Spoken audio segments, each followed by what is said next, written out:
ফরিদপুরের বোয়ালমারীতে বাংলাদেশ জাতীয়তাবাদী দল বিএনপি এর ৪৭তম প্রতিষ্ঠাবার্ষিকী উদযাপন করেছে জিয়া প্রজন্ম দলের উপজেলা শাখা।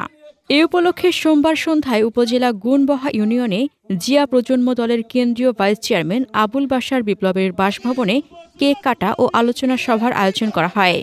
অনুষ্ঠানে সভাপতিত্ব করেন মোহাম্মদ আলতাফ হোসেন এবং সঞ্চালনা করেন উপজেলা জিয়া প্রজন্ম দলের সাধারণ সম্পাদক শাহ মোহাম্মদ জাকারিয়া।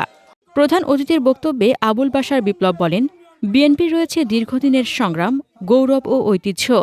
গণতন্ত্র পুনরুদ্ধার ও দেশের মানুষের অধিকার প্রতিষ্ঠায় বিএনপি সবসময় আন্দোলন করে এসেছে। আগামী দিনে ঐক্যবদ্ধ থেকে দলের ভারপ্রাপ্ত চেয়ারম্যান তারেক রহমানের নেতৃত্বকে শক্তিশালী করতে হবে।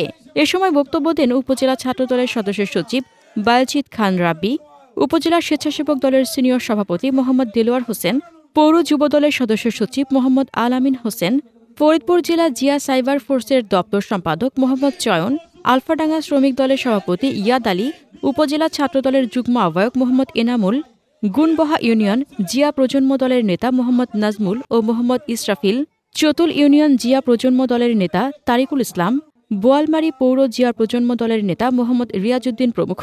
পরে দলটির ৪৭তম প্রতিষ্ঠা বার্ষিকী উপলক্ষে কেক কাটা হয়। হাসনাতুজ্জাহান হিমু, দৈনিক খোলা চোখ।